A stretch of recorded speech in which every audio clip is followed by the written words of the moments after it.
हाँ भाई, स्क्रीन दिख रही है। ऐसे दिख रही है। क्या आ रहा है? Indian economic on the eve independence. तो हमने जो लास्ट क्लास में हमने जो काम करा था वो कुछ इस तरह से बात की थी कि किस तरह से हमारे देश की जो हालत है वो कॉलोनी रूल से पहले कैसे थी। कॉलोनियल रूल के बाद फिर हमने जो बात करी उसके अंदर हमने ये बात करी कि किस तरह से कौन ज्वाइन हुआ।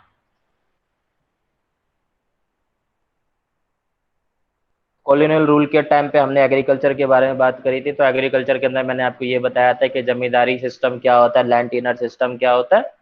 देन उसके बाद में मैंने आपको ये बताया था कि कमर्शलाइजेशन ऑफ एग्रीकल्चर के अंदर हम क्या क्या चीजें देखते थे। कहता है कि अगर एग्रीकल्चर सेक्टर की अगर टोटली बात की जाए तो एग्रीकल्चर सेक्टर को टोटली बर्बाद करने के लिए उन्होंने हर तरह से, जो ब्रिटिश रूल था, उन्होंने हर तरह से पूरी पूरी कोशिश की थी।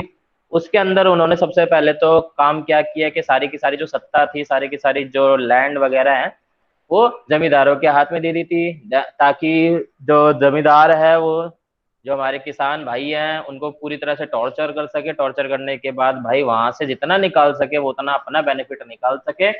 और जो ब्रिटिश रूल ने जो उनका फिक्स अमाउंट बोला गया है वो तो अपना उनका फिक्स अमाउंट ब्रिटिश रूल को देने के बाद अपने घर के खजाने भर सके।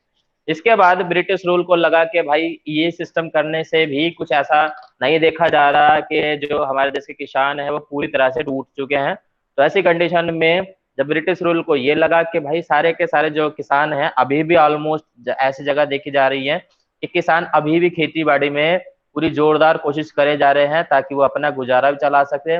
और जिस लगन से वो पहले काम कर रहे थे, जिस मेहनत से वो पहले काम कर रहे थे, वही काम कंटिन्यू बरकरार रखे। तो ऐसी सिचुएशन में जो गवर्नमेंट है उसने जो दूसरा काम अपनाया है वो कमर्शलाइजेशन ऑफ एग्रीकल्चर के अंदर अपनाया था। इसके अंदर क्या हुआ था, इसके अंदर ये देखा गया था कि जो हमारी ब्रिटिश रूल है वो ये देख रही थी कि जो हमारे देश के किसान हैं वो खेती बाड़ी करते हैं।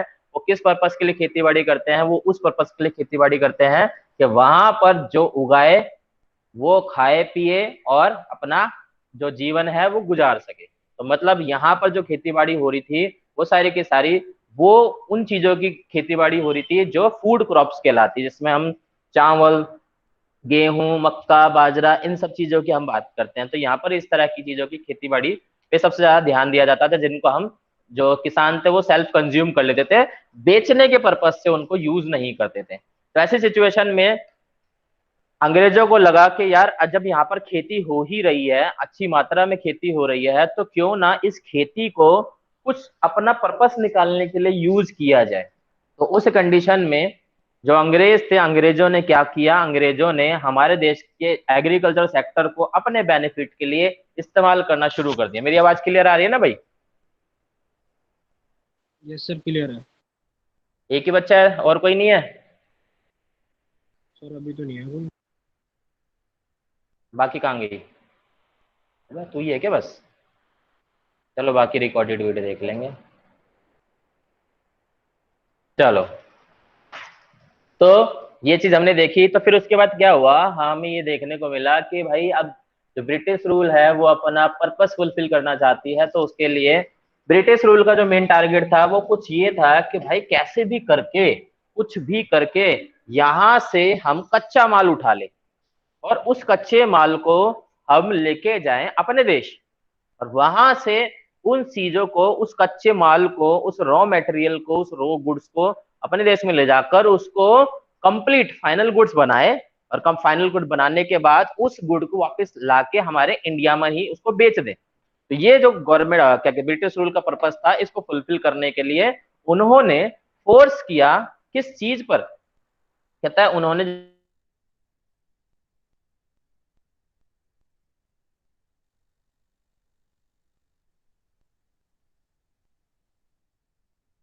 जब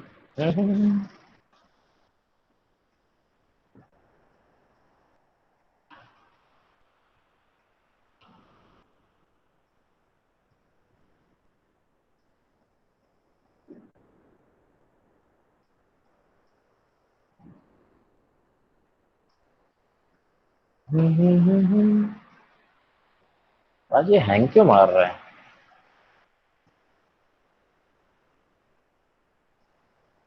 ठीक है। तो गवर्नमेंट को क्या, ब्रिटिश रूल क्या चाहती थी, इंडिया से ज्यादा मात्रा में रॉ मटेरियल उसकी रिक्वायरमेंट थी। अब रॉ मटेरियल की रिक्वायरमेंट को फुलफिल करने के लिए जो ब्रिटिश रूल है, उन्होंने फोर्सफुली हमें, जो हमारी गवर्नमेंट, जो हमारे किसान थे, जो अभी तक काम कर रहे थे सेल्फ कंजम्पशन पर्पस के लिए, अब उनको, जो हमारे किसान थे, उनको फोर्स किया गया कि अब वो फूड क्रॉप्स ना उगाकर ऐसी क्रॉप्स कौन सी जो वो अपने बेनिफिट के लिए, अपने खाने पीने के लिए जो क्रॉप्स उगा रहे थे उसको ना उगाकर अब कौन सी क्रॉप्स उगाए, अब वो कैश क्रॉप्स पे फोकस करे, जिससे कुछ ऐसी क्रॉप जिसमें हमारा कॉटन आता, जूट आता, इंडिगो आता था, और ऐसी बहुत सी ऐसी चीजें जो एज अ रॉ मटेरियल के तौर पर यूज की जाती है, वो यहाँ से ये उगाए, ताकि जो ब्रिटिश है उसको एज अ रॉ मटेरियल के तौर पर अपने देश के अंदर लेके जाए और उस चीज को कन्वर्ट करके फाइनल गुड्स बनाए, और फाइनल गुड्स बनाने के बाद इंडिया को एज अ ह्यूज मार्केट, एक बहुत बिग मार्केट बनाकर इस मार्केट के अंदर ही अपना जो गुड्स है उसको बेचा जाए। ये मेन पर्पस था ब्रिटिश गवर्नमेंट का, जिसकी वजह से उन्होंने हमारे को, हमारे जो फार्मर्स थे उनके ऊपर फोर्सफुली कमर्शलाइजेशन ऑफ एग्रीकल्चर थोप दिया। इसके बाद अगर हम बात करें कि इसके अलावा ऐसी कौन कौन सी चीजें थी जहां पर, जिसकी वजह से हमें ये देखने को मिला कि जो हमारा एग्रीकल्चर सेक्टर है वो बहुत ही पिछड़ा हुआ जा रहा है। एक मिनट में देख लेता हूँ बाकी और बच्चे कहाँ रह गए।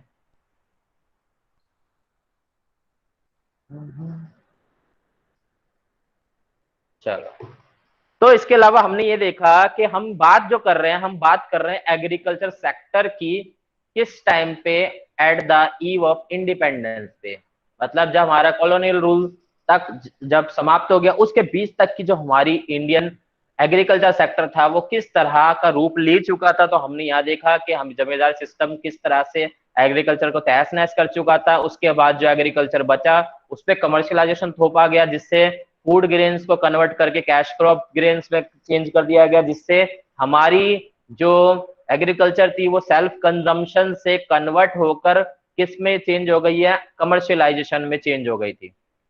ये हमारे को ये देखा गया था। ये जग्गा जासूस कौन है भाई?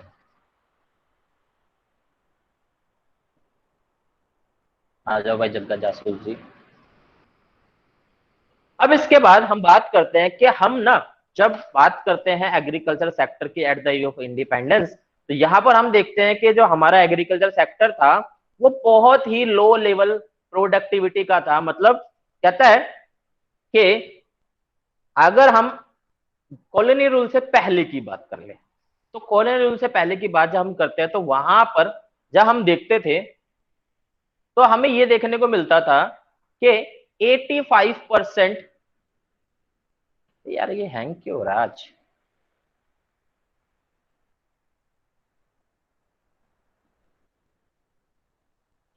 कोरोना रूल से पहले हमने देखा था कि 85% पॉपुलेशन जो थी वो किस पर डिपेंडेबल थी, वो सिर्फ और सिर्फ एग्रीकल्चर पर डिपेंडेबल थी। और उसके बाद जब कोरोनियल पीरियड घटा, जब स्टार्ट हुआ, तब भी एवरेजन 75% जो पॉपुलेशन थी तब भी स्टार्टिंग में एग्रीकल्चर पे ही डिपेंडेंट थी। लेकिन उसके बावजूद भी हम ये देखने को मिल रहा था कि जो हमारा प्रोडक्टिविटी लेवल था वो बहुत ही लो ग्रेड का था। प्रोडक्टिविटी लेवल क्या होता है, सबसे पहले तो हम ये बात कर लेते हैं। कहता है प्रोडक्टिविटी लेवल को यहाँ पर जो रेफर किया गया है, कहता है output per hectare on the of the land, मतलब पर हेक्टेयर पर कितनी हमें आउटपुट जनरेट हो रहा है, मतलब कितनी फसल उग रही है पर हेक्टर के हिसाब से, तो उसको हम बोलते हैं प्रोडक्टिविटी लेवल। अब अगर हम बात करें कि कॉलोनियल पीरियड के टाइम पे जो हमारा प्रोडक्टिविटी लेवल था वो बहुत ही ज्यादा लो ग्रेड का था। इसके पीछे हमारे कुछ रीजंस होते हैं, जिन रीजंस के बारे में हम बात करते हैं।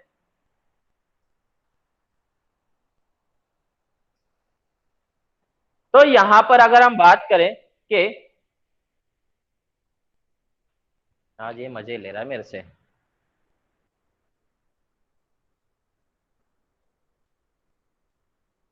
आज ये पिटने के काम कर रहा है मेरे से।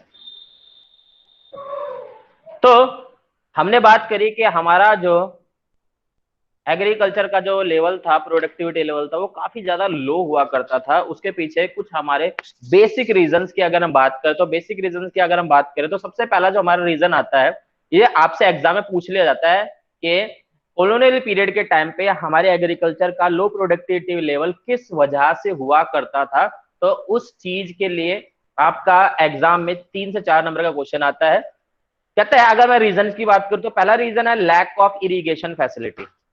कहता है, अगर हम उस टाइम पीरियड की बात करें जिस टाइम पे अंग्रेजों का हमारे देश पे राज था, तो उस टाइम पीरियड पे जो एग्रीकल्चर सेक्टर था, उस सेक्टर को बढ़ावा देने के लिए अंग्रेजों ने किसी तरह का कोई एक्शन नहीं लिया था। मतलब उन्हें फर्क ही नहीं पड़ता था कि हमारा एग्रीकल्चर चाहे कितना भी ऊंचा चला जाए या कितना भी नीचे चला जाए, उन्हें उसी से किसी तरह का कोई मतलब नहीं था।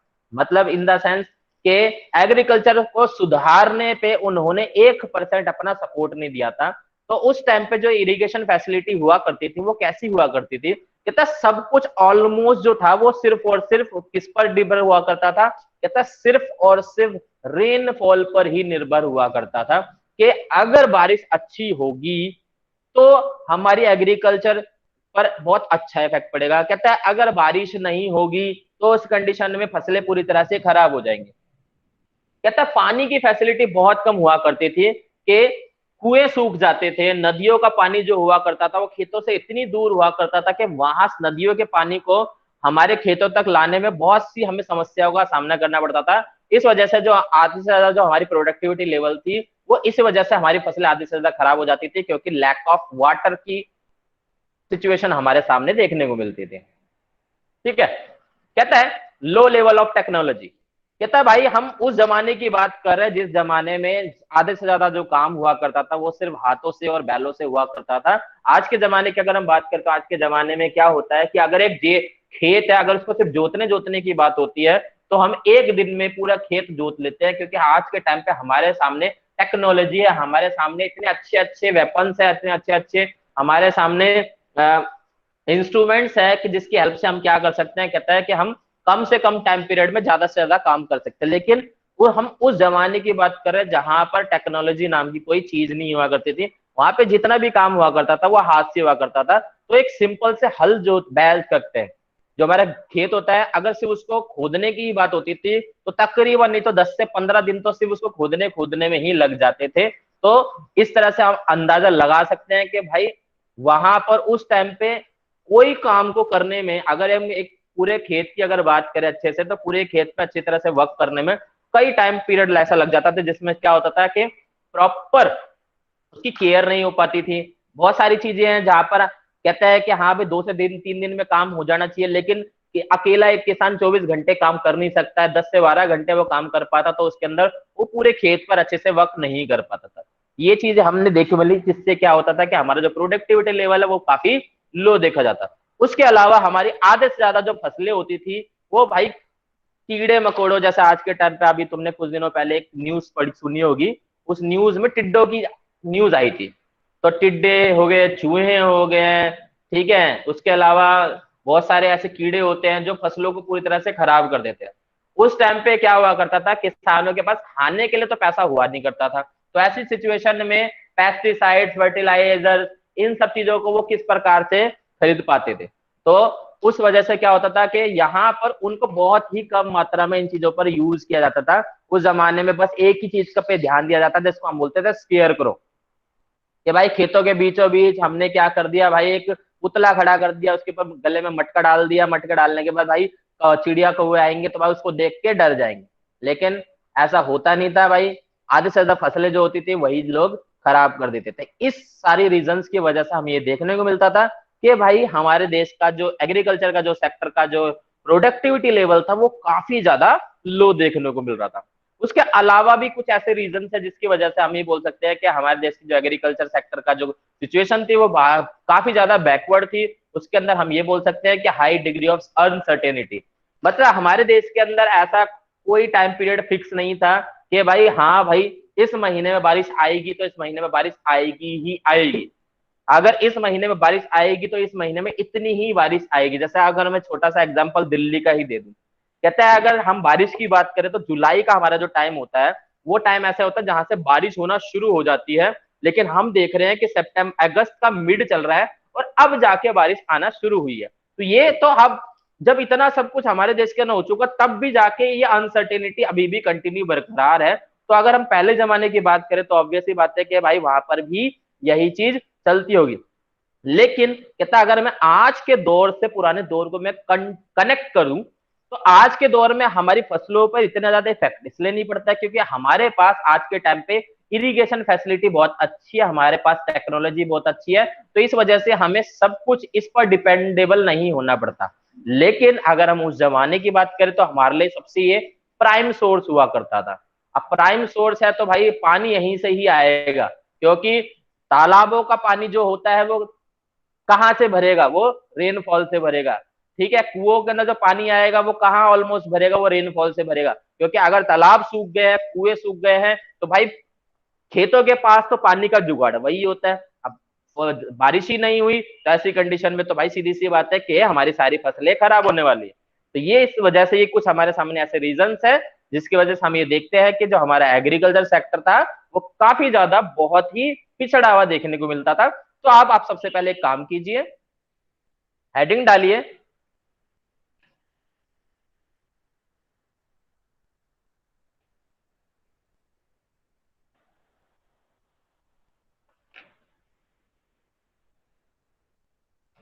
हेडिंग डालो। ये आपने जमींदारी सिस्टम लिख लिया था? नहीं, इसमें से आपने कुछ नहीं लिखा है ना? हेलो? Yes sir. इसमें से शायद आपने कुछ भी नहीं लिखा है। यस सर, अभी नहीं लिखा इसमें का। हाँ, तो हेडिंग डालो, agriculture sector at the eve of independence. Okay sir. ऐसे पहला दूसरा तीसरा पॉइंट लिख लो इसमें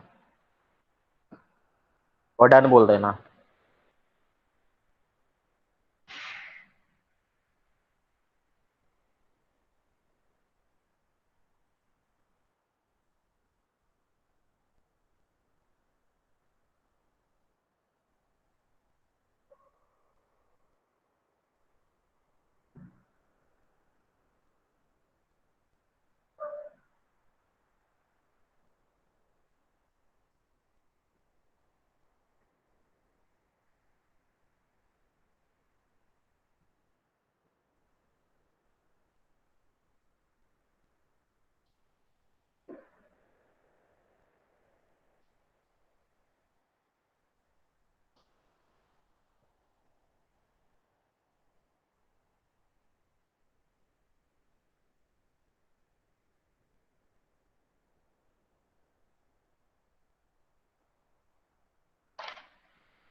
एक मिनट रुक जाना।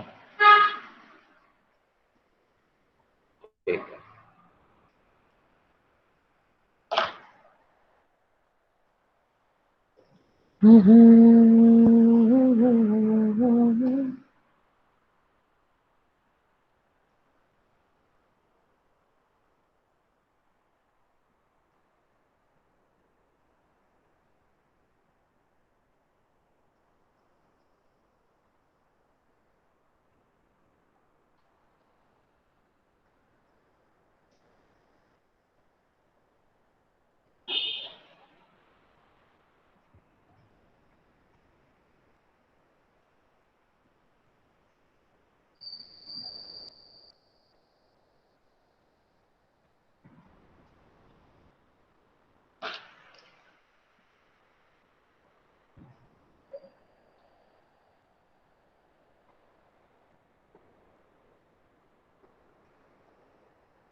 नोट हो जाए तो डन बोल देना।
चैट नहीं देखूंगा, मुंह से बोल देना जिसका हो जाए।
हो गया। लास्ट वाला रह रहा है बस।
सर हो गया।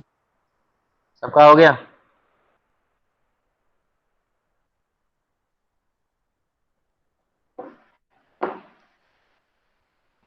Archita, yes sir. बड़े आगे। Yes sir. तो इसमें रीजन लिख लो। रीजन जो मैंने आपको बताया, lack of irrigation facility, low level of technology, negligible use of fertiliser.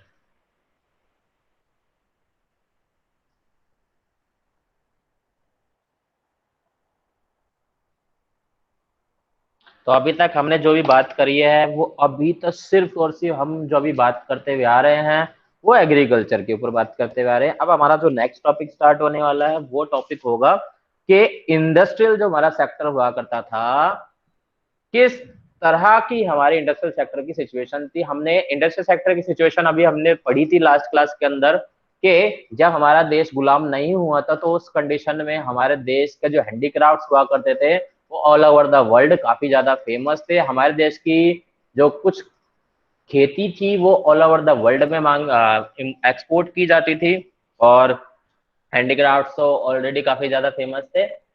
But जब गवर्नमेंट को लगा, कौन सी गवर्नमेंट, ब्रिटिश गवर्नमेंट को जब ये लगा कि यार अगर यहाँ पर सबसे पहले तो हमारे पर काटने पड़ेंगे। पर का मतलब कहता है जिस चीज पे इंडिया सबसे ज्यादा उड़ता है, उड़ता ही का मतलब है सबसे ज्यादा सेल्फ डिपेंडेंट है, कहता है उस चीज को ध्वस्त किया जाए। उसके लिए सबसे पहले उन्होंने अटैक किया एग्रीकल्चर के ऊपर। एग्रीकल्चर के बाद उन्होंने देखा कि भाई इसके बाद ऐसी कौन सी चीज है जहां पर इनको ऐसा देखने को मिल रहा है कि यार यहाँ पर ये भी चीज इनके पास काफी ज्यादा ह्यूज अमाउंट में है, मतलब एज अ रेपुटेशन के तौर पर। तो उन्होंने देखा कि भाई इंडस्ट्रियल सेक्टर को भी अभी इनको थोड़ा सा कैसा करना पड़ेगा जिससे ये सारे के सारे हमारे कंट्रोल में आ जाए। तो उनके लिए इन्होंने सबसे पहले क्या करना शुरू किया, तो ये पॉइंट नोट कर लिए आपने, तो आगे बढ़ू। सर ये फोर्थ लिखना है, हाई डिग्री ऑफ हाँ हाँ हाँ अनसर्टेनिटी। हाँ हाँ जी, हाँ जी, हाँ जी।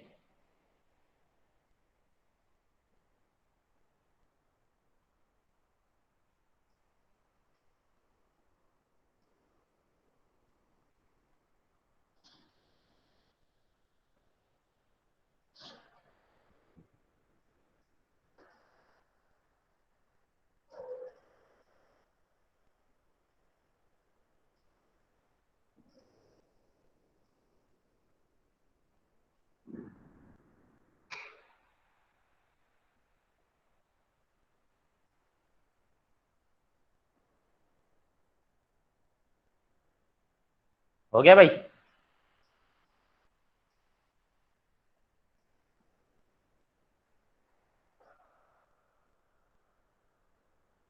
तो आओ करते हैं शुरू। तो अब जो हमारा नेक्स्ट टॉपिक है वो है industrial sector on the eve of independence. British rule के टाइम पे हमारा जो इंडस्ट्रियल सेक्टर है उसकी क्या दशा हुई। तो कहते हैं सबसे पहला जो काम किया इंडस्ट्रियल सेक्टर को पूरी तरह से तहस नहस कर दिया। मतलब इंडस्ट्रियल सेक्टर में जो हमारा हैंडीक्राफ्ट का जो सबसे मेन रोल हुआ करता था, जिसकी वजह से हमारा देश all over the world famous था, तो अंग्रेजों को ये चीज बहुत ज्यादा खलती थी। तो इसके लिए अंग्रेजों ने क्या किया, अंग्रेजों ने हमसे सबसे पहले जो काम किया वो यही किया कि हैंडीक्राफ्ट को हमसे छीन लिया। अब भाई हैंडीक्राफ्ट को हमसे छीनने के लिए गवर्नमेंट जो ये ब्रिटिश रूलर इन्होंने क्या हथकंडा अपनाया। भाई सबसे पहले तो इन्होंने राजा महाराजाओं का जो शासन था वो हमारे देश से खत्म किया। क्यों? क्योंकि भाई जब तक राजा महाराजा थे हमारे देश के अंदर, तो वो जो राजा महाराजा थे वो क्या करते थे, वो सबसे ज्यादा इनको सपोर्ट करते थे। मतलब इनको किसी भी तरह से बचाए रखे, क्योंकि ये हमारे देश की एक नींव है, कहता है ये हमारे देश की पहचान थी। तो इस पहचान को बचाए रखने के लिए जो संरक्षण था, जो प्रोटेक्शन था, वो राजा महाराजा ही दिया करते थे। तो उसके लिए क्या किया भाई, सबसे पहला तो इन्होंने कुछ ऐसा काम किया जिससे जो हमारे हैंडीक्राफ्ट्स हैं वो बाहर ना जा सके। क्योंकि क्या काम था कि भाई देखो सीधी सिंपल सी बात है कि हम कोई काम कब करते हैं, कहता है हम कोई काम तब करते हैं जब उसकी डिमांड होती है। जैसे फॉर एग्जांपल कहता है मैं ट्यूशन क्यों पढ़ाता हूँ, भाई मैं ट्यूशन इसलिए पढ़ाता हूँ क्योंकि मुझे मालूम है कि पढ़ने वाले काफी सारे बच्चे हैं। तो सबसे पहले तो मैं ये देखूंगा कि भाई मेरे आसपास बच्चे हैं या नहीं है। अगर मेरे आसपास बच्चे नहीं है और मेरे को बाहर के स्टेट से, जैसा ऑनलाइन क्लास अब शुरू हो चुकी है, अब उस कंडीशन में कहता है अगर मेरे को बाहर से मेरे को काफी सारे बच्चे मिल रहे हैं तो मुझे मोटिवेशन मिल रहा है उस काम को करने के लिए, उस काम को बढ़ाने के लिए। तो मैं क्या करूंगा कि मैं अपने काम को ज्यादा से ज्यादा बढ़ाऊंगा, क्योंकि जितना ज्यादा से ज्यादा मेरा काम स्प्रेड होगा उतनी ज्यादा से ज्यादा मेरी इनकम होगी। वही सेम सोच थी जो हमारी इंडिया की क्या था भाई, कि सबसे पहले देखा कि भाई क्या हैंडीक्राफ्ट की डिमांड हमारे देश के अंदर है।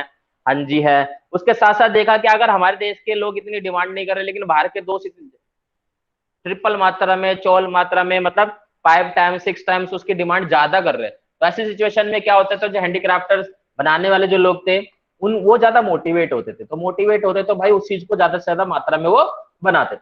तो इन्होंने क्या किया भाई, इन्होंने डिक्लाइन ऑफ हैंडीक्राफ्ट इंडस्ट्री, इसको करने के लिए इन्होंने सबसे पहला काम क्या किया, हमारे देश के बाहर के जितने भी रास्ते थे वो बंद कर दिए। अब बाहर के रास्ते बंद करने के लिए उन्होंने क्या किया, डिस्क्रिमिनेटरी टैरिफ पॉलिसी। अब आप सोच रहे होगे कि मैं पहला पॉइंट से सीधा उठ के मैं दूसरे पॉइंट पे कैसे चला गया, तो भाई यहाँ पर मैं कड़ियां जोड़ूंगा, उस कड़ियों को सोचना। पहले बाहर के रास्ते बंद करें, फिर उसके बाद हैंडीक्राफ्टर अभी नहीं टूटे, क्यों नहीं टूटे, क्योंकि उसके देश के अंदर अभी भी उस चीज की डिमांड हो रही थी। फिर उसके बाद देश के अंदर उसके हाथ तोड़े। तो पहले बाहर के हाथ कैसे तोड़े उसको बताता हूं। तो जो बाहर के हाथ तोड़े वो डिस्क्रिमिनेटरी टैरिफ पॉलिसी के थ्रू तोड़े। इसमें क्या था कि भाई इसके अंदर गवर्नमेंट ने क्या कर दिया, जो ब्रिटिश गवर्नमेंट थी उन्होंने ये कर दिया कि हमारे देश से कोई भी चीज विदेशों में जाएगी, हमारे देश से कोई भी चीज विदेशों में जाएगी तो उस पर ह्यूज टैरिफ लगेंगे, ह्यूज टैक्सेस लगेंगे। 2 रुपए की चीज है लेकिन उस 2 रुपए की चीज पे 100 रुपए का टैक्स लगेगा। तो तब जाके वो 102 रुपए की चीज बन गई, किसके लिए, सेलर के लिए। लेकिन विदेश में जाकर वो 5 रुपए की ही बिकेगी। तो बताओ ऐसी कंडीशन में कोई पर्सन बेचना पसंद करेगा? No sir. क्यों नहीं पसंद करेगा? सर लॉस हो रहा है बहुत ज्यादा। बहुत तगड़ा लॉस हो रहा। तो गवर्नमेंट ने क्या किया, ब्रिटिश गवर्नमेंट ने डिस्क्रिमिनेटरी टैरिफ पॉलिसी फॉलो करी, जिसके अंदर गवर्नमेंट, जो दिल्ली, सॉरी, जो हमारी ब्रिटिश गवर्नमेंट है, वो कोई चीज लेके जा रही है अपने देश के अंदर तो वो टैक्स फ्री कर दिया। अपने देश से कोई चीज लेके आ रही है अपने हमारे देश के अंदर, वो टैक्स फ्री कर दिया। लेकिन ब्रिटिश गवर्नमेंट के अलावा कोई और पर्सन, मतलब इंडियन, अपनी कोई चीज, कोई भी पर्टिकुलर चीज जो बना रहा है हमारे देश के अंदर, उसको अगर विदेश में बेचना चाहता है तो उस पर इतना टैक्स लगा दिया कि अगर उसका प्राइस सपोज करो कि 10 रुपए है, प्लस इस पे टैक्स लगा दिया 100 रुपए, तो इसका अगर बात करें तो भाई एक तरह से 110 रुपए होगा। लेकिन जो बाहर इसको चीज को सामान को बेचेगा, कहता है सिर्फ 20 रुपए प्रॉफिट ऐड करके ही बेच सकता है, तो मतलब बाहर जाके इसीलिए 30 रुपए में ही बेचेगा इसको। लेकिन इसकी जेब से कितना लग गया भाई, 110 लग गया, लेकिन बाहर से उसको मिलने वाला कितना है, 30 मिलने वाला है। तो ऐसी सिचुएशन में वो क्या करना चालू कर देगा, वो एक्सपोर्ट को बंद करना चालू कर देगा। क्यों? क्योंकि यहाँ पर उसको हैवी लॉस झेलना पड़ रहा है। तो ये थी हमारी डिस्क्रिमिनेटरी पॉलिसी कि सबसे पहले हैंडीक्राफ्ट को पूरी तरह से तोड़ने के लिए ब्रिटिश गवर्नमेंट ने क्या किया, पहले बाहर के रास्ते बंद कर दो। अब बाहर के रास्ते बंद हो चुके हैं, अब जैसे ही बाहर के रास्ते बंद हुए, अब अंदर के रास्ते कैसे बंद करें। तो डिस्क्रिमिनेटरी टैरिफ पॉलिसी में क्या किया भाई इन्होंने, कि जो हमारे एक्सपोर्ट हो रहे थे उन पर हैवी टैक्स लगाना शुरू कर दिया, हैवी ड्यूटी लगाना शुरू कर दी, और जो रॉ मटेरियल वो अपने देश में लेके जा रहे थे उनको पूरी तरह से क्या कर दिया, टैरिफ फ्री, टैक्स फ्री कर दिया।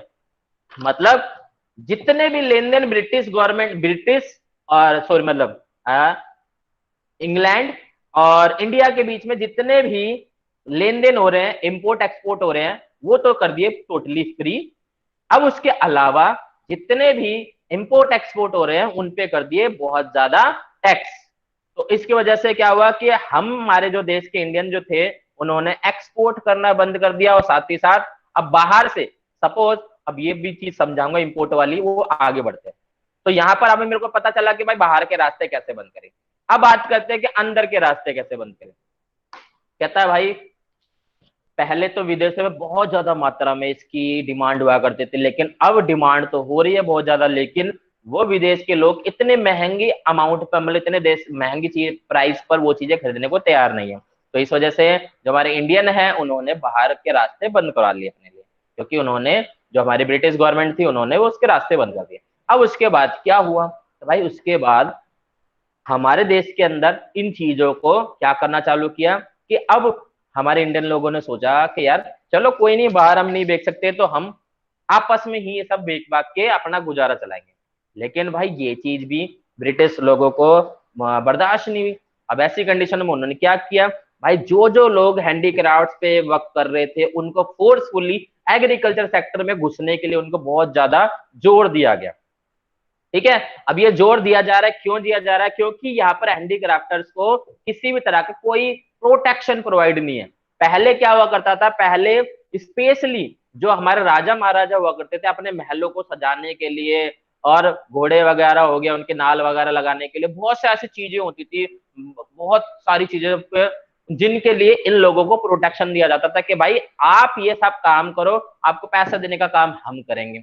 अब यहाँ पर क्या हुआ कि भाई राजा महाराजाओं का शासन तो पूरी तरह से खत्म कर दिया, तो अब उस कंडीशन में यहाँ से हैंडीक्राफ्टर्स के पर्सन्स के सर के ऊपर से राजा महाराजाओं का जो हाथ था वो हट चुका है। अब ऐसी सिचुएशन में उनको सिर्फ और सिर्फ एक ही जरिया था कि भाई जो इंडिया के अंदर लोग हैं इन्हीं को ही क्या कर दिया जाए, इन्हीं को ही अपना माल बेचा जाए। लेकिन जो ब्रिटिश गवर्नमेंट थी वो क्या करने लग गई कि भाई ब्रिटिश गवर्नमेंट का जो मेन टारगेट था वो ये था कि ज्यादा से ज्यादा मेरे देश के अंदर एग्रीकल्चर सेक्टर के अंदर लोग घुसे और घुसने के बाद कैश क्रॉप बनाने पे फोकस करें, कैश क्रॉप उगाने पे फोकस करें। क्यों, क्योंकि मेन टारगेट था अंग्रेजों का कि भाई यहां से हमें रॉ मटेरियल उठाना है और यहां से रॉ मटेरियल उठाने के बाद अपने देश लेके जाना है और वहां पर इन चीजों को फाइनल गुड बनाने के बाद वापस इंडिया में लेके आना है ताकि इंडिया के अंदर उस सामान को बेचकर पैसा कमाया जाए। तो इस टारगेट को फुलफिल करने के लिए जो जितने भी लोग थे जो हैंडीक्राफ्ट इंडस्ट्री में जुड़े हुए थे उन सभी को फोर्स किया गया कि वो कहां पर आके जुड़ जाए, एग्रीकल्चर सेक्टर में जुड़ जाए। तो ये इनके मेन टारगेट थे। इसके अलावा अगर हम देखें कि इंडस्ट्रियल सेक्टर में और क्या क्या चीजें देखने को मिली, तो उसके बाद जो हमारा कहता है कि competition from machine and machine made product. अब यहां पर क्या हुआ भाई, पहली चीज यहां पर ना किसी एक तरह का एक कंपटीशन क्रिएट किया है। कंपटीशन में क्या था कि यहां पर ना लोगों के लिविंग स्टैंडर्ड को चेंज करने पे सबसे ज्यादा फोकस किया गया। अब यहाँ पर मतलब क्या है कि भाई लिविंग स्टैंडर्ड को चेंज करने पे फोकस किया गया। भाई हमारे देश के जो लोग थे उन्हीं का एक ही तरह का पहनावा हुआ करता था। अब भाई अंग्रेजों ने यहाँ से जो रॉ मटेरियल लेके गए हैं, अब उसके बाद वो जो रॉ मटेरियल यहाँ से लेके गए वहां से वो उनको कपड़ों की शेप में, जूतों की शेप में, हैट्स की शेप में और भी ऐसी बहुत सारी चीजें थी जिनके शेप्स में फाइनल गुड बनाने के बाद इंडिया के अंदर वो उतार दिया। और ये सारी की सारी चीजें किससे बनी हुई थी भाई, ये सारी की सारी चीजें मशीनों से बनी हुई थी। इंडिया की अगर मैं गुड्स की बात करूं तो भाई इंडिया की जो गुड्स थी वो वही सेम था भाई, धोती है, कुर्ता है, जूती है, इसके अलावा और कुछ नहीं है। चप्पलें हुआ करती नहीं थी पहले जमाने में, सिर्फ और सिर्फ एक जूतियां हुआ करती थी और कुछ नहीं हुआ। औरतें भी जूती पहनती थी, आदमी भी जूती पहनते थे। औरतों के लिए घाघरा लुगड़ी टाइप का होता था, साड़ियां होती थी, इससे ज्यादा कुछ नहीं हुआ करता था। लेकिन अब जो अंग्रेज है, अंग्रेज क्या चाहते हैं कि भाई इंडिया को एक बहुत बड़े अमाउंट में एक मार्केट बनाना चाहते हैं जहां पर वो अपनी बनाई हुई चीजें जो है वो इंडिया के अंदर बेच सके। अब भाई इंडिया के अंदर वो तभी तो बेचेंगे जब इंडिया वाले उस चीज की डिमांड करेंगे। तो उसके लिए उन्होंने क्या किया, उसके लिए उन्होंने लोगों को अट्रैक्ट करने के लिए जो उन्होंने चीजें बनाई उसको कम से कम कॉस्ट पे इंडिया के अंदर, कम से कम प्राइस पे इंडिया के अंदर डिस्ट्रीब्यूट करने पे फोकस किया। क्या हुआ भाई, अब इंडिया के अंदर सिर्फ एक धोती की बात करते हैं। भाई धोती की बात करें सिंपल से तौर पे तो एक एग्जांपल देता हूं, वहां से आपको क्लियर आउट समझ में आएगा। कहता है कि सबसे पहले तो कॉटन उगाएंगे, उगाने के बाद ये सारा का सारा जो काम होने वाला है वो मैन मेड होगा। मैन मेड होगा कि भाई पहले जो सूत है उसकी कटाई होगी, कटाई होके बुनाई होगी, बुनाई होने के बाद भाई धीरे धीरे धीरे धीरे करके उसका पूरा का पूरा एक कपड़ा बनेगा, कपड़ा बनने के बाद उसके अंदर कटाई छटाई होगी। तो एक ये जो प्रोसेसर होता था ये काफी ज्यादा लंबा होता था और लंबा होने के साथ साथ इसके अंदर जो भाई सीधी सी बात है जो काम 5 मिनट में हो रहा तो इंसान 5 मिनट के हिसाब से पैसे मांगेगा। लेकिन कोई काम 50 दिन में हो रहा है तो भाई उस कंडीशन में 50 दिन के हिसाब से पैसे मांगेगा। तो ऐसी सिचुएशन में ये देखा गया कि जो इंडियन चीजें हैं, ये पहली तो पुराने जमाने टाइप की चीजें हैं, दूसरा भाई वो महंगी है। क्यों महंगी है? क्योंकि वो सारा का सारा जो भी काम हो रहा है वो मैन मेड हो रहा है। उसमें छोटी छोटी चीज से लेके बड़ी से बड़ी चीज इंसान ने अपने हाथ से की है। लेकिन अगर हम बात करें किसकी, फॉरेन गुड्स की, तो भाई फॉरेन गुड्स की जो डिमांड चीजें हैं, भाई वो हैट बनाई उन्होंने, जींस बनाई उन्होंने, ये सारी चीजें क्या है भाई, ये वो चीजें हैं जो एक दिन में बनकर तैयार हो जाती हैं। और जितना मेहनत करके जो यहाँ पर इंडिया के अंदर वो चीज बन रही है, महंगी अमाउंट में बन रही है, लेकिन वही सेम चीज जो है वो एक नए रूप में नए रंग के अंदर बन के आई है और बहुत कम अमाउंट में बहुत कम पैसे में बन के आई है। तो इस वजह से इंडिया के अंदर एक कंपटीशन क्रिएट किया गया उन चीजों के बीच में। अब वो कंपटीशन किस तरह से देखा गया, वो कुछ इस तरह से देखा गया।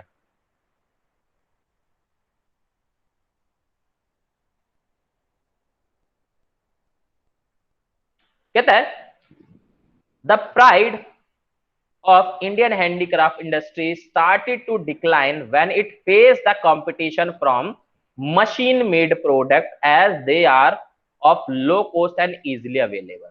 वही चीज जो मैंने आपको बताई कि भाई यहाँ पर अब हैंडीक्राफ्ट को बहुत ज्यादा कंपटीशन फेस करने को मिल गया। क्यों? क्योंकि यहाँ पर जितनी भी चीजें थी वो सारे के सारे मैन मेड चीज थी, और दूसरा भाई वो काफी टाइम में बनती थी और बहुत ज्यादा अमाउंट में थी। लेकिन अगर उसी के कंपैरिजन में अगर हम बात करें, जो मशीन मेड प्रोडक्ट थे, मतलब जो ब्रिटिश प्रोडक्ट थे, वो बहुत ही लो कॉस्ट के थे और इजिली अवेलेबल, मतलब जल्दी से जल्दी वो चीजें मिल जाती थी।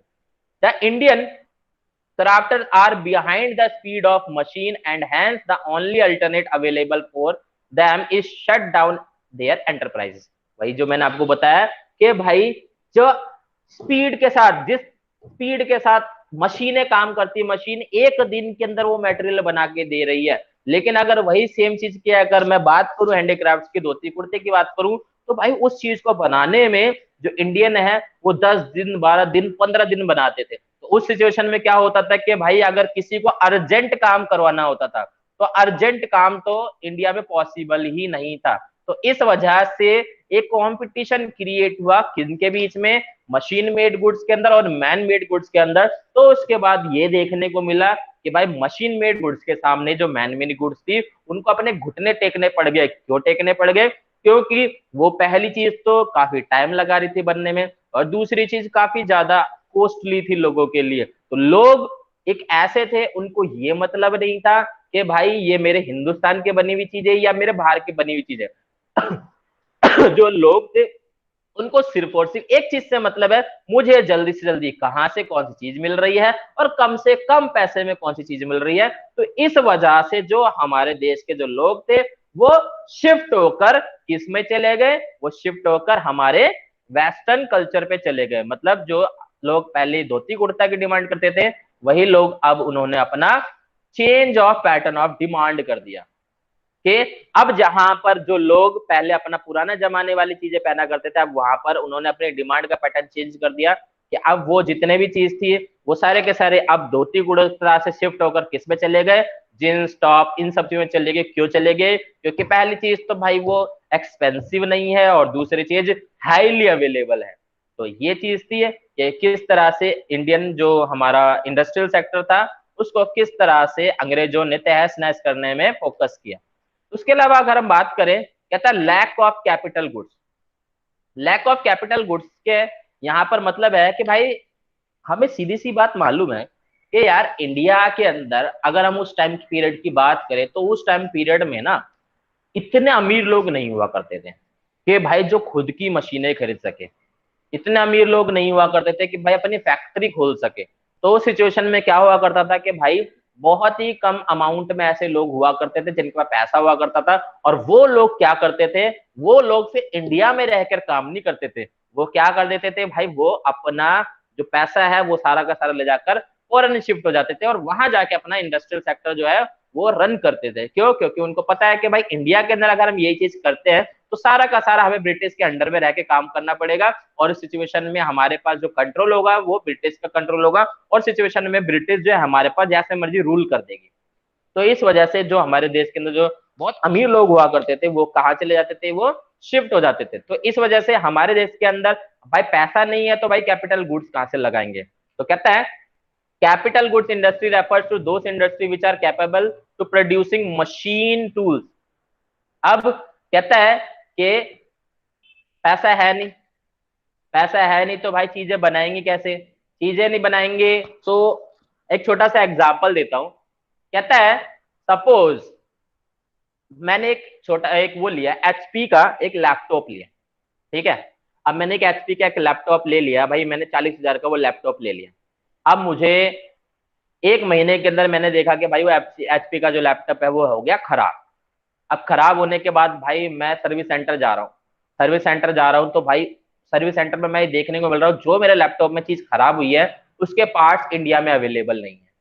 इंडिया में क्यों अवेलेबल नहीं है, क्योंकि भाई ये चीजें जो है इंडिया के अंदर बनाई नहीं जाती है।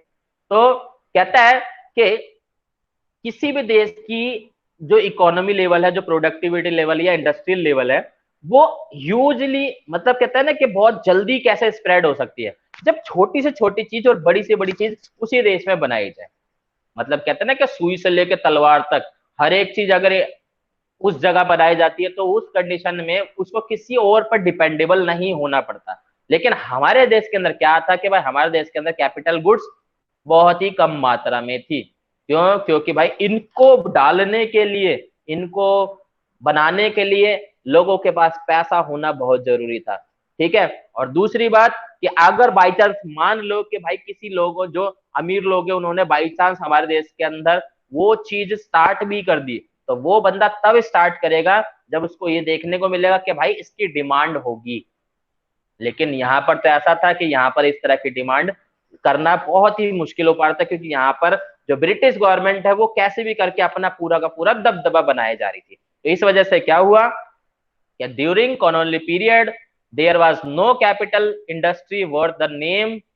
Moreover, British don't pay any attention in promoting, supporting these industry as they want India to be a supplier of raw material only। भाई अब यहाँ पर जब ऐसी ये सारी सिचुएशन देखने को मिली कि कोई पसंद नहीं कर रहा है कि भाई यहाँ पर काम, और जो आप पसंद करना चाहता है भाई उसको एक सपोर्ट की जरूरत है। क्यों सपोर्ट का करने का कहने का मतलब क्या है कि अगर मैं काम चालू करता हूं तो मुझे एक ये मालूम होना चाहिए कि भाई मेरे को ये काम को स्प्रेड करने की परमिशन मिले, मुझे इस काम को बढ़ाने की परमिशन मिले, मुझ पे किसी तरह का रूल रेगुलेशन ना लगाया जाए, ठीक है, मुझे ओपनली काम करने दिया जाए। उसके बाद डिमांड अगर मेरी हो रही है तो उस कंडीशन में जहां यहाँ पे इन्होंने डिस्क्रिमिनेटरी टैरिफ पॉलिसी लगा रखी थी वो चीज हटाई जाए जिससे मैं ओपनली सोच सकूं। लेकिन ऐसा कुछ तो यहाँ पर था ही नहीं। क्यों? क्योंकि यहाँ पर जो ब्रिटिश शासन था वो सिर्फ और सिर्फ क्या करना चाह रहा था, ब्रिटिश शासन जो था वो सिर्फ और सिर्फ ये करना चाह रहा था कि कैसे भी करके यहां से सब चीजें खत्म हो जाए, सिर्फ और सिर्फ मेरा बेनिफिट निकल सके। और मेरा बेनिफिट क्या है कि मुझे यहाँ से सिर्फ और सिर्फ ज्यादा से ज्यादा अमाउंट में रॉ मटेरियल कलेक्ट करना है, तो मैं सिर्फ और सिर्फ वही फोकस करूंगा, उसके अलावा मुझे मतलब नहीं है। इंडिया चाहे जहन्नुम में घुस जाए चाहे कहीं भी घुस जाए, आई डोंट केयर। यही सेम स्ट्रेटेजी थी और यही सेम सोच थी किसकी, हमारे ब्रिटिश रूल की। तो सबसे पहले एक काम करो, यहां से स्टार्ट हो जाओ।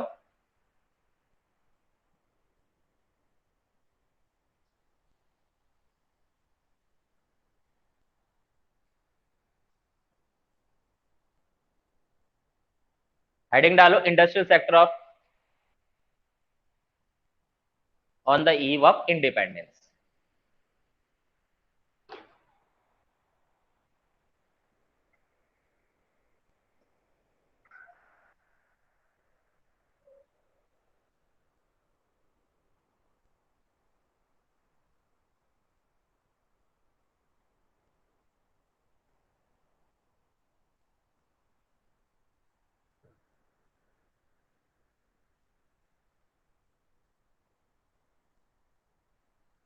इस चीज का ध्यान रखना, ये जो डिस्क्रिमिनेटरी टैरिफ पॉलिसी है ना, ये आपको हर चैप्टर में कहीं ना कुछ चीजें याद करवाएगी। तो ये चीज मत भूलना कि डिस्क्रिमिनेटरी टैरिफ पॉलिसी में क्या था, कि डिस्क्रिमिनेटरी टैरिफ पॉलिसी के अंदर जितने भी इंडियन एक्सपोर्ट थे उन पे हैवी ड्यूटी लगा दी गई थी, जिससे हमारे देश का जो माल है विदेशों में ना डिमांड किया जाए, और साथ ही साथ जितने भी ब्रिटिश और इंडियन के बीच में जितने भी इंपोर्ट एक्सपोर्ट हो रहे थे उनको टोटली टैक्स फ्री कर दिया था, जिससे जो उनके फाइनल गुड्स थे उन पे किसी तरह का टैक्स ना पड़े, और जितने भी रॉ मटेरियल वो लेके जा रहे हैं उस पे किसी भी तरह का टैक्स का बर्डन ना पड़े।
सो कोई ऐसा पॉइंट लगे जहां पर आपको समझ में ना आए, वहां पे मेरे से रिपीट करने के लिए बोल देना।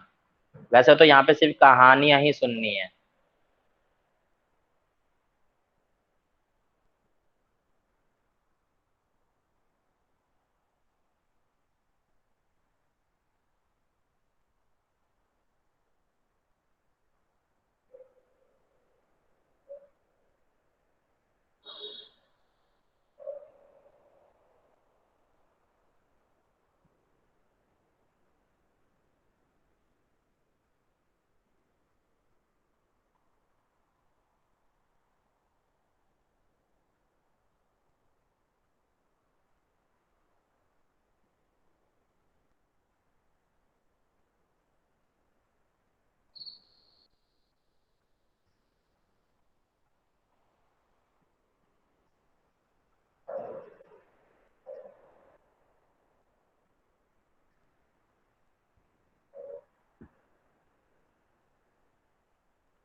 डन बोल देना, हो जाए तो।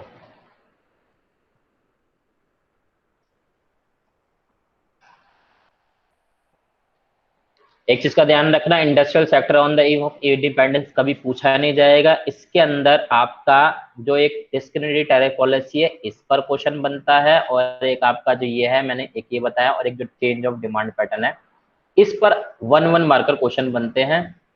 और ये जो है आपका टॉपिक, ये आपको आगे काम में आएगा। बस पहले था जो सबसे पहले ही पूछा जाता था कि हैंडीक्राफ्ट पिछड़ने के पीछे कौन कौन से रीजंस हैं, मतलब गवर्नमेंट ब्रिटिश रूल ने क्या से क्या क्या ऐसा किया था जिसकी वजह से जो हैंडीक्राफ्ट है वो पूरी तरह से पिछड़ गए थे, डिक्लाइन हो गए थे। बट अब ये काफी ज्यादा बोरिंग क्वेश्चन हो गया है, तो अब ज्यादा नहीं पूछा जाता ये।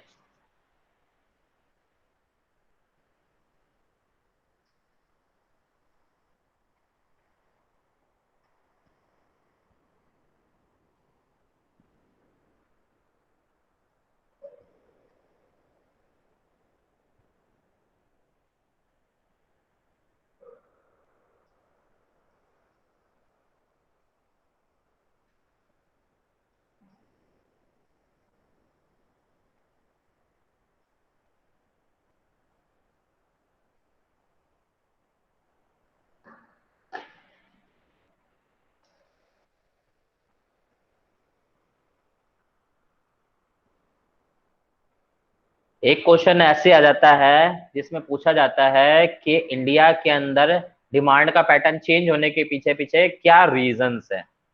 तो उस कंडीशन में आपको ये बताना है, जो मेन रीजन है वो है competition from machine made good वाला आंसर।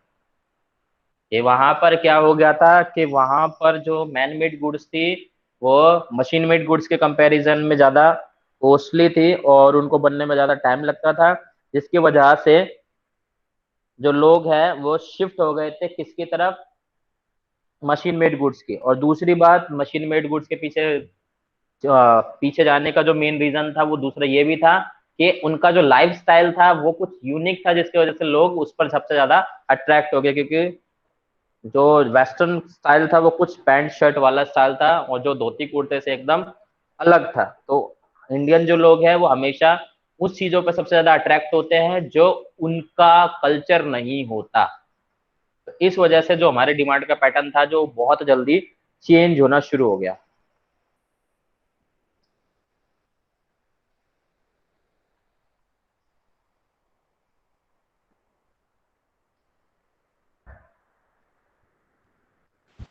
सर ये फोर्थ पॉइंट में क्या है? Lack of capital good industry. Lack of capital good industry का मतलब है कि हमारे देश के अंदर ये जो इंडस्ट्रियल सेक्टर है वो भारी मात्रा में इसलिए नहीं बन पाया था क्योंकि हमारे देश के अंदर जो पुर्जे वगैरह होते हैं ना, जैसे नट बोल्ट होते हैं, ठीक है, चीज का ठीक करने की चीजें होती है, मतलब जो बोलते हैं ना कि जो बेसिक चीजें होती है वो अवेलेबल नहीं थी हमारे देश के अंदर। क्यों? क्योंकि इंडस्ट्रियल सेक्टर को इतना बढ़ावा नहीं दिया जा रहा था हमारे देश के अंदर। क्योंकि जो हमारा ब्रिटिश जो रूल थे वो उनका सिर्फ और सिर्फ एक ही टारगेट था कि रॉ मटेरियल निकाला जाए, तो उसके लिए जितने भी लोग जो इंडस्ट्रियल सेक्टर पे डिपेंडेबल थे उन सबको फोर्सफुली कहा भेज दिया गया था कि वो एग्रीकल्चर पे शिफ्ट हो। तो इस वजह से जो हमारे देश के अंदर जो कैपिटल गुड इंडस्ट्री थी वो बहुत कम मात्रा में थी, ना के बराबर आप बोलो। तो इस वजह से जो इंडस्ट्रियल सेक्टर था उस पर लोग इतना ध्यान नहीं देते थे। जो लोग इंडस्ट्रीज ओपन कर सकते थे वो हमारे देश में इंडस्ट्री ओपन ना करके वो विदेशों में चले जाते थे। क्यों? क्योंकि भाई अगर वो मशीन डालते हैं सपोज करो, तो वह मशीन डालने के लिए भाई मशीनें जो मशीनें होती है उनको भाई हर हफ्ते सर्विस की रिक्वायरमेंट होती है। और हर हफ्ते सर्विस की रिक्वायरमेंट है तो हर हफ्ते बंदे को दूसरे देशों से बुलाना पड़ेगा, क्योंकि हमारे देश के अंदर ना मैकेनिक हुआ करते थे ना किसी तरह की कोई ऐसी सर्विस थी। इस वजह से जो था, हम ये बोलते हैं कि lack of capital good industries थी, क्योंकि इनको संरक्षण देने के लिए ही नहीं था कोई कुछ। Okay sir.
डन।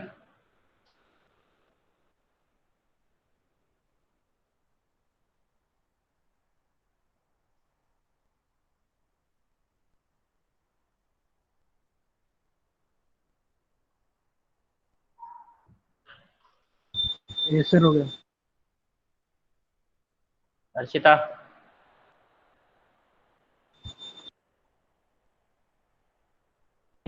होने वाला है सर। ओके। अबे जग्गा जासूस क्या कर रहा है?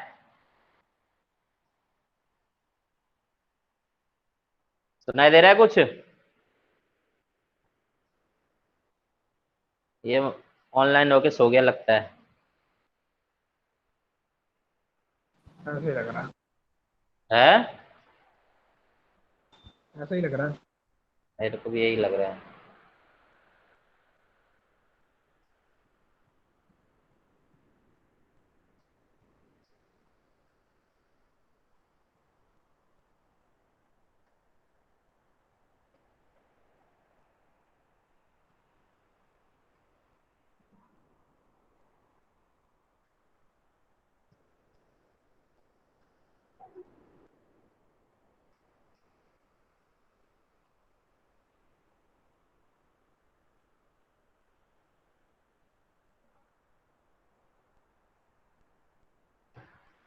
सो इसके बाद एक सिक्स पॉइंट ना हमें कुछ एक चीज देखने को मिल रहा है, नेगेटिव इफेक्ट ऑफ रेलवेज।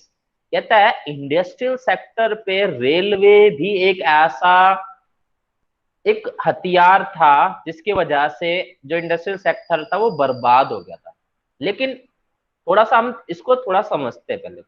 कहता है अगर हम एज ए इंफ्रास्ट्रक्चर के तौर पे बात करें, तो एज ए इंफ्रास्ट्रक्चर के तौर पे बात करें तो भाई हमारा जो इंफ्रास्ट्रक्चर था वो पूरा गांव टाइप का था भाई। रोडों पे पूरी रेत ही रेत, रेत और रेत। तो भाई ना किसी तरह की कोई पक्की सड़क हुआ करती थी, ना किसी तरह की लाइट वगैरह, किसी तरह का कुछ नहीं था।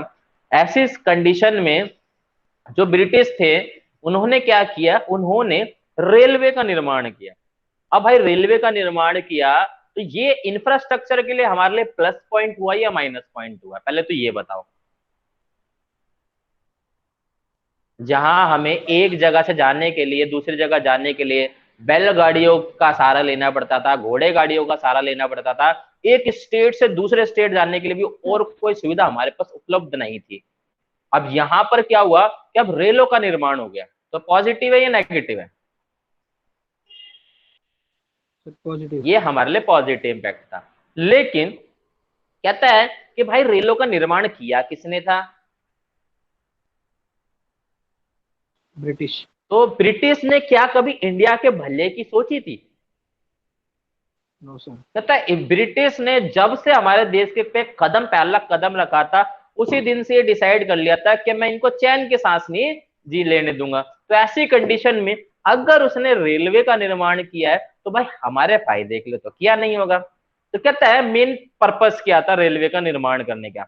भाई हम सब अभी इतनी देर से हम बार बार एक ही टॉपिक के ऊपर बात कर रहे हैं कि जो अंग्रेज थे उन्होंने हमारा जो इंडस्ट्रियल सेक्टर है उसको पूरी तरह से इसलिए बर्बाद किया ताकि हम अपने देश के अंदर कोई भी चीज बना नहीं सके। क्यों नहीं बना सके? क्योंकि हमारा जो सॉरी हमारी जो ब्रिटिश गवर्नमेंट है वो ये चाहती थी कि इंडिया के अंदर सारा का सारा जो मशीन मेड प्रोडक्ट है वो किसका बिके? जो फॉरेन का है, जो इंग्लैंड का खुद का, ब्रिटिश का जो खुद का प्रोडक्ट है फाइनल गुड, वो हमारे देश में बेचना चाहती थी। तो इसके लिए हमारे देश को एक बहुत बड़ा मार्केट बनाना चाहती थी।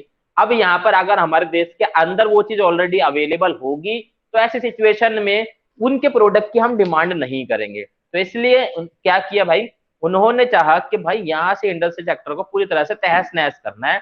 अब उसके लिए इन्होंने क्या किया, इन्होंने कुछ ये काम किया कि अंग्रेजों को हर जगह से सामान उठा उठाकर, और जो पहले जमाने में क्या हुआ करता था कि ना हवाई जहाज की फैसिलिटी बहुत कम थी, बहुत मतलब ना के बराबर मान लो।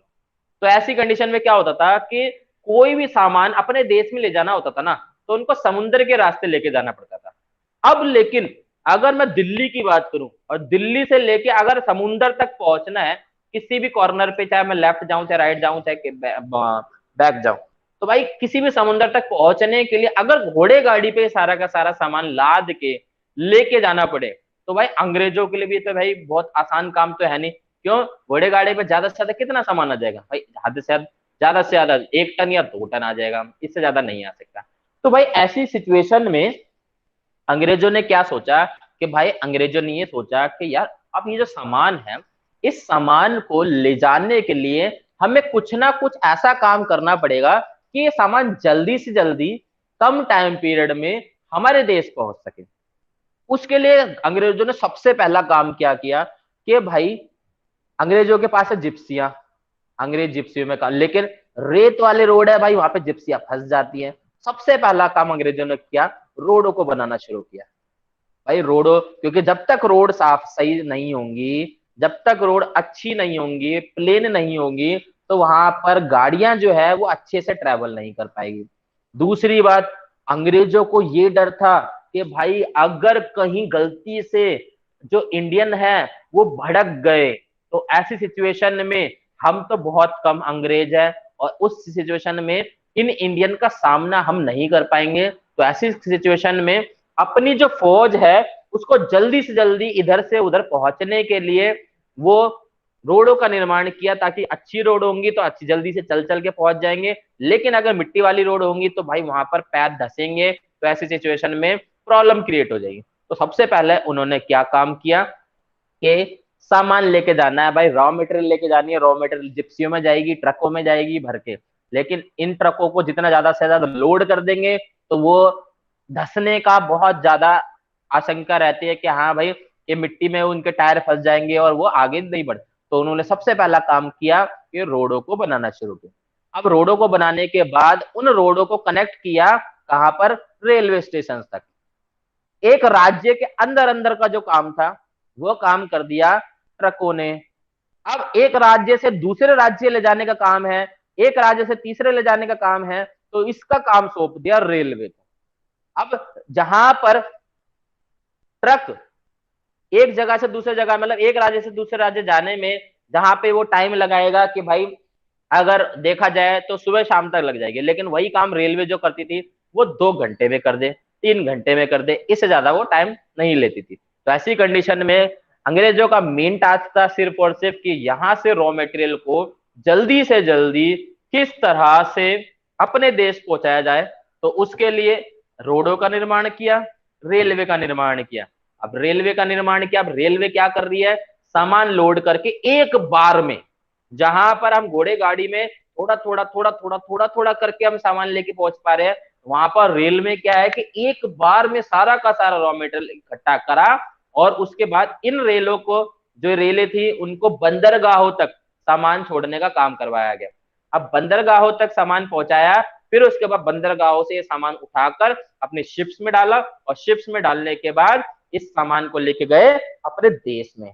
उसके बाद अपने देशों से फाइनल गुड्स लेके आए, शिप के थ्रू बंदरगाह पे आया, बंदरगाह से फिर रेलों में सामान डाला और धीरे धीरे करके पूरे इंडिया के अंदर उस सामान को जल्दी से जल्दी किस तरह से फैलाया जा सके उसके लिए रेलों का यूज किया गया। सॉरी। तो इस पर्पस के लिए रेलों को यूज किया गया।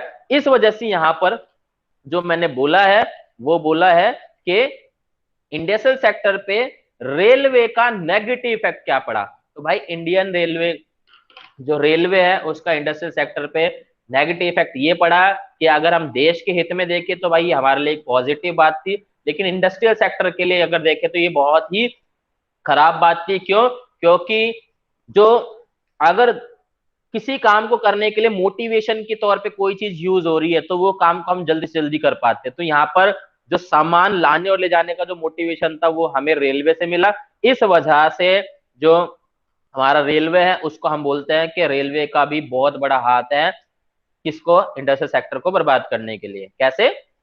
British use railway for their benefit only as a result. The size of market of low-cost British product started to expand, where high-cost one-made product began to shrink.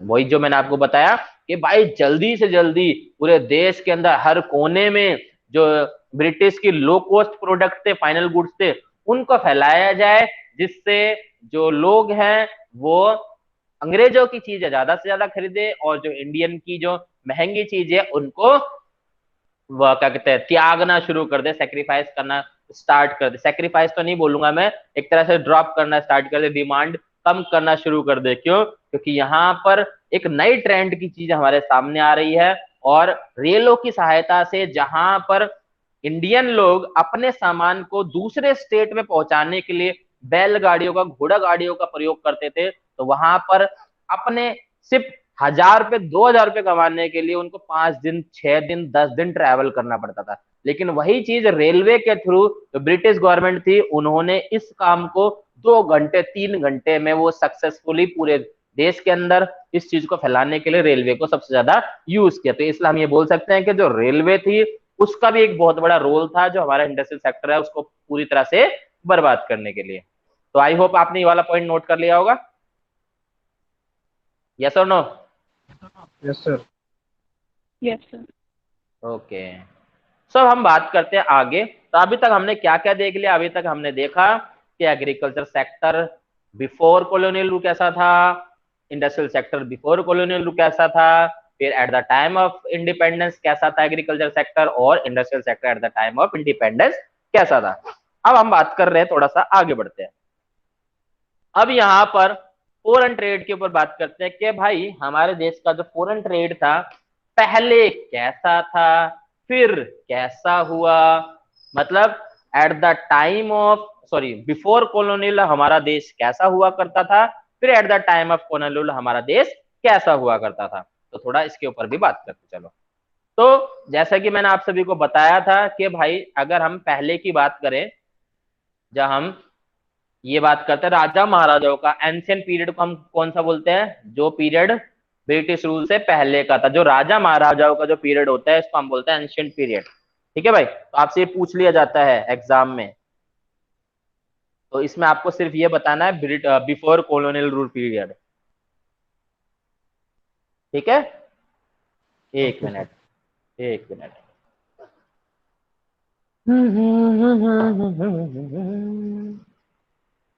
तो मैंने आप सभी को ऑलरेडी पहले से बता रखा था कि भाई जो हमारा देश था वो पहले किस चीज के लिए जाना जाता था? इन सब चीजों के लिए जाना जाता था कि हमारा देश पहले बहुत बड़े अमाउंट में एक एक्सपोर्टर के तौर पे जाना जाता था कि पूरे वर्ल्ड के अंदर हमारे देश की जो फिनिश गुड्स थी, जैसे लाइक सिल्क हो गया, कॉटन हो गया, टेक्सटाइल हो गया, आइवरी वर्क्स हो गया, हैंडीक्राफ्ट्स होते हैं, और उसके बाद जितने भी जो डायमंड हो गए, गहने हो गए, सोना चांदी हो गया, इनसे बने हुए आभूषण जो होते हैं, इनको ऑल ओवर द वर्ल्ड बहुत ही ज्यादा अमाउंट में क्या माना जाता था कि हमारा देश बहुत बड़ा एक एक्सपोर्टर है, निर्यातक देश है। ये कब की बात है? जब हम एंशियंट पीरियड की बात करते हैं। लेकिन हमें ये देखने को मिला कि at the time of independence अगर कॉलोनियल पीरियड की बात करें तो किस चीज की वजह से? डिस्क्रिमिनेटरी ट्रेड पॉलिसी की वजह से जो हमारा हैंडीक्राफ्ट्स था, जो एक्सपोर्ट और इंपोर्ट का जो रोल था वो पूरी तरह से ऐसा हो गया था कि अब हमारी विदेशों के अंदर किसी तरह की कोई आइडेंटिटी ही नहीं रही। तो उसके लिए क्या क्या चीज अपनाई, हम उसके ऊपर बात करते हैं।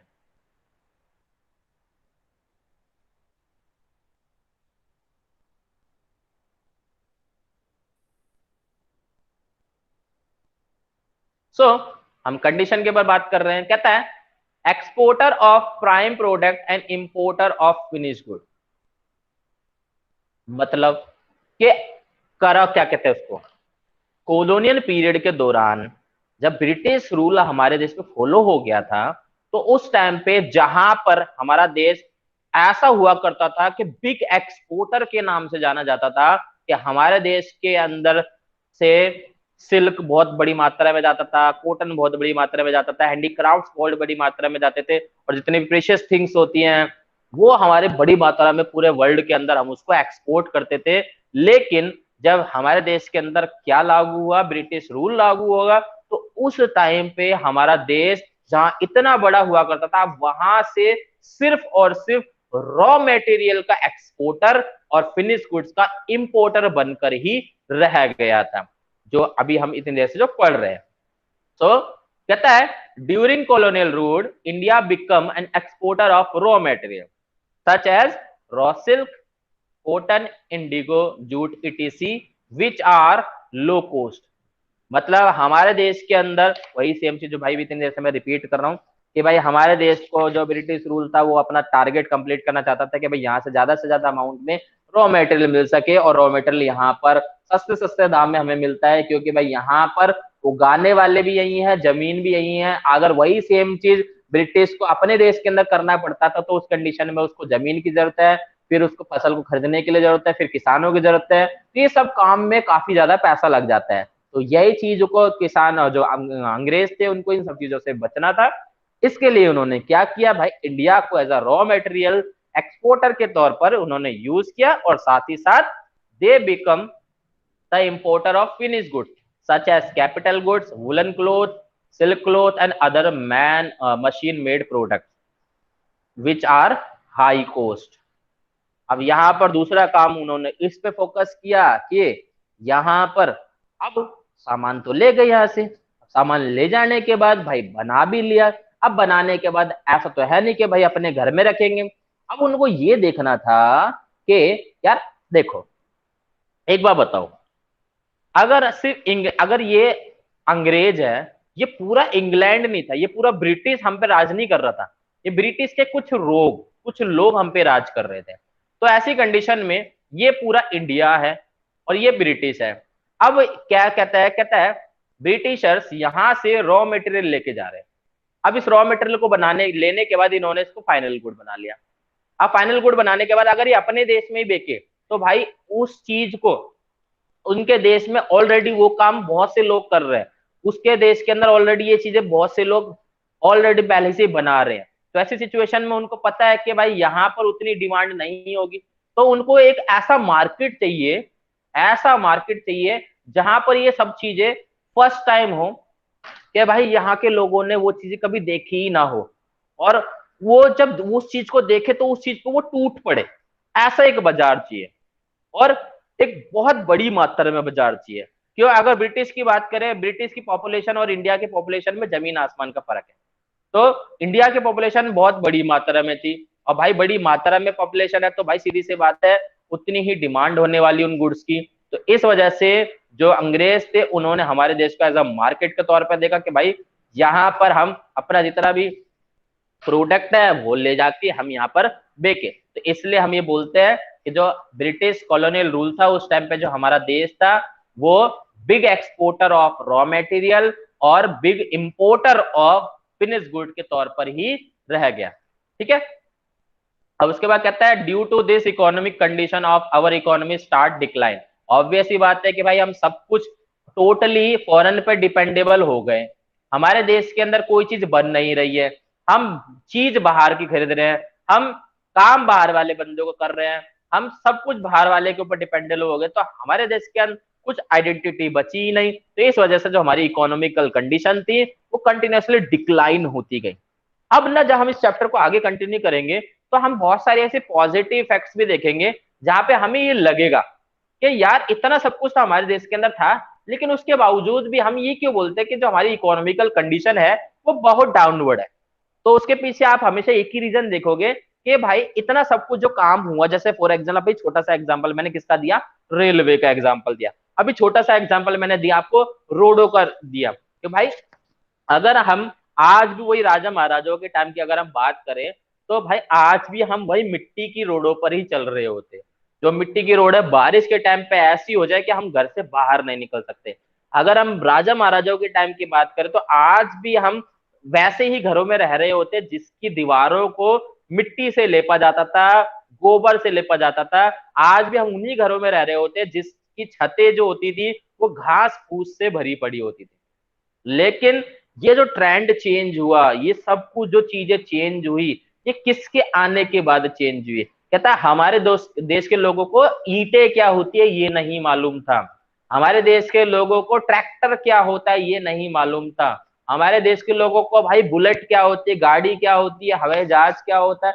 इन सब चीजों के सपने दिखाने के पीछे जो सबसे मेन रोल था ना वो अंग्रेजों का था, क्योंकि उससे पहले हमने इन सब चीजों के बारे में नहीं सोचा था। लेकिन यहाँ पर अंग्रेजों ने आके हमारा लिविंग स्टैंडर्ड चेंज किया। तो हम ये बोल सकते हैं कि भाई हमारे पर पॉजिटिव इफेक्ट पड़ा। लेकिन अगर हम गौर से समझे तो भाई इसका हमारे लिविंग स्टैंडर्ड पे पॉजिटिव इफेक्ट तो पड़ा, लेकिन इकोनॉमिकल कंडीशन के ऊपर बात करें तो भाई वहां पर नेगेटिव इफेक्ट पड़ा। रीजन क्या था? भाई अंग्रेजों ने जितने भी काम किए ना, जितने भी काम किए वो सिर्फ और सिर्फ अपने बेनिफिट के लिए काम किए।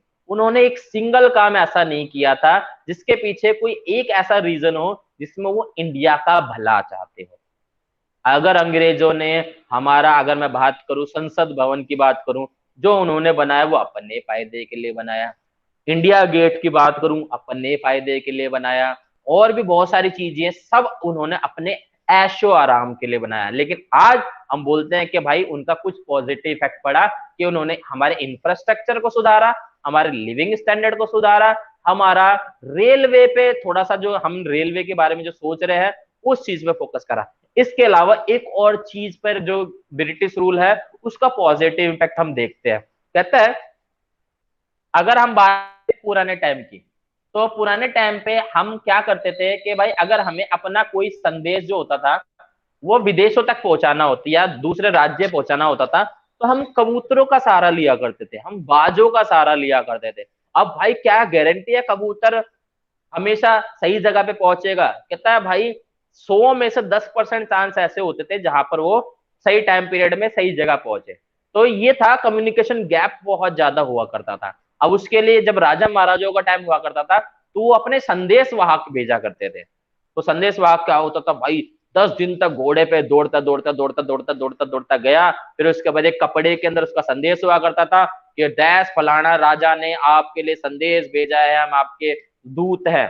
दूत का नाम लिया करते थे भाई।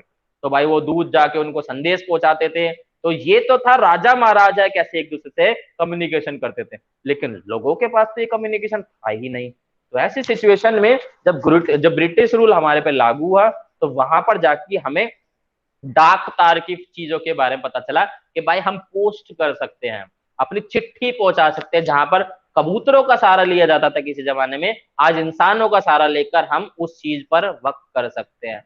तो अगर देखा जाए तो भाई ये भी कुछ ऐसी चीजें थी जहां पे हमें देखने को मिला कि हर जगह मैं नेगेटिव नहीं बोलूंगा, हर जगह मैं पॉजिटिव नहीं बोलूंगा। उन्होंने अपने फायदे के लिए काम किया, लेकिन आज मेरे फायदे के लिए वो काम हो रहा है। ठीक है। अब इसके बाद में ये वाला जो पॉइंट है इसको आपको समझना नहीं है, आप बस सीधा नोट करोगे, नोट करने से आपको ऑटोमेटिकली पता चल जाएगा। और कहां तक नोट करना है वो मैं आपको बता देता हूं एक बार। एक मिनट रुक जाओ।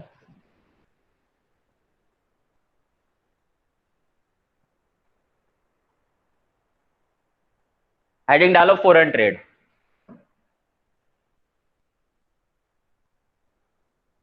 पहले ये पूरा नोट कर लो और डन बोलो यहां तक।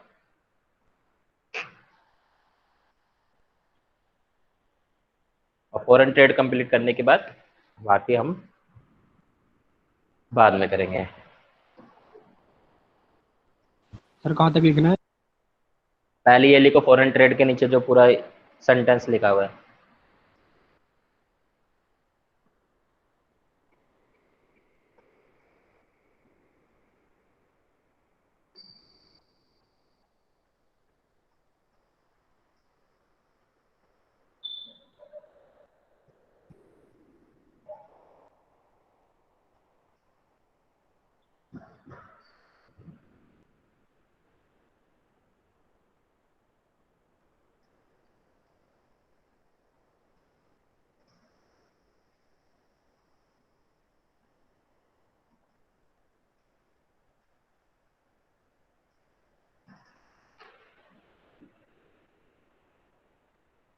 इसके बाद जो सेकंड पॉइंट है ये वही चीज है और जो उन्होंने ट्रेड पॉलिसी फॉलो की थी। तो उसके अंदर किन किन देशों के बीच में इंडिया को इंपोर्ट एक्सपोर्ट करने की परमिशन मिली थी और किससे बिल्कुल नहीं मिली थी, तो उसके बारे में डिटेल्स है। यहाँ पे रीड करेंगे तो अपने आप समझ में आ जाएगा आपको। सर ये आइवरी वर्क क्या होता है? आइवरी वर्क के जो घड़े वगैरह जो होते हैं, अरे नहीं आइवरी वर्क अलग होता है, एक मिनट रुको। आइवरी यार वो होता है यार, ये तुम ये नहीं देखते कालीने वगैरह, सुना है? अच्छा कारपेट। हाँ, कारपेट वगैरह। ठीक है सर। हम्म।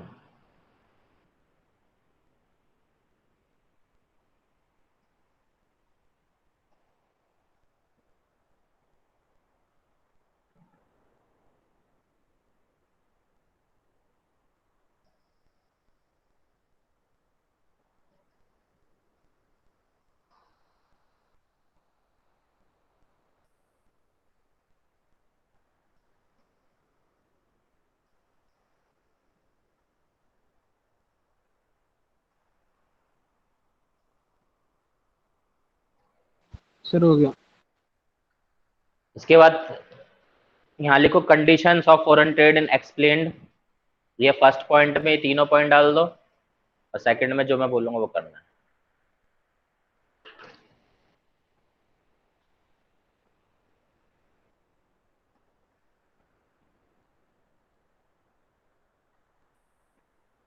टेक्सटाइल्स के अंदर ये फाइन सिल्क हो गया, कोट हो गया, आइवरी वर्क। इसमें हाथी के दांतों से जो नक्काशियां की जाती थी ना, उसको आइवरी वर्क बोला जाता है। क्योंकि इतना तो मुझे भी नहीं पता पुराने जमाने की क्या था क्या नहीं था। ओके। हाँ।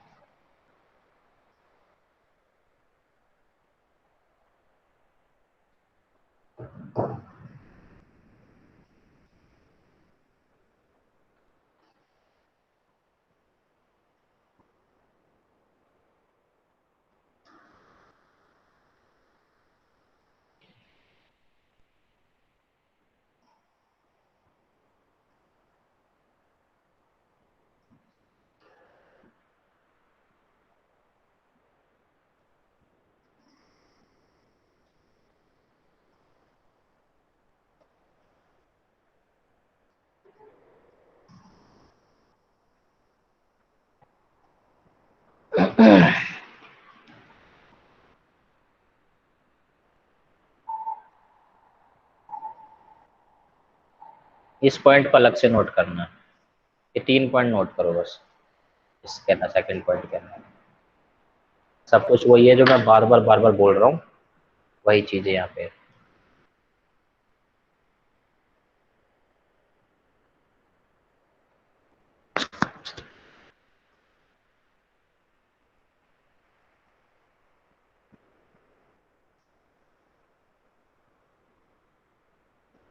ये जो मैंने यहाँ देशों के नाम लिखे हैं ना, ये देशों के नाम पूछ ले जाते हैं आपसे।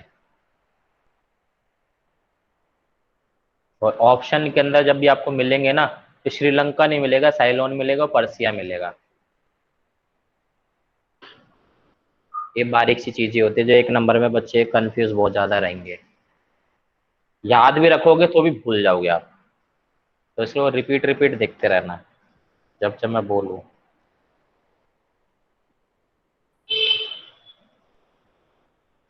सर। हम्म। सर चाइना लिखना है बॉयकॉट करना है। नहीं, अभी तो लिखना है। ठीक है सर।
पहला पॉइंट हो गया ना आपका।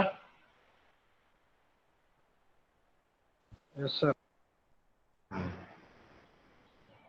यहाँ तक नोट कर लो बस, ये वाला पॉइंट इसको अलग लिखना, इसमें मैं बताऊंगा कि इस तरह से क्या आता है क्या नहीं आता, अलग चीजें हैं।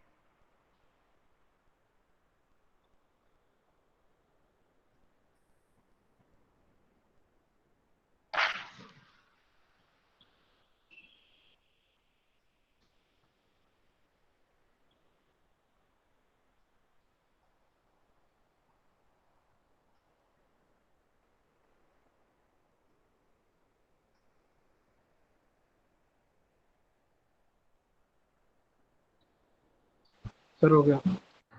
हर्षिता है या चले गए हो? हो गया सर।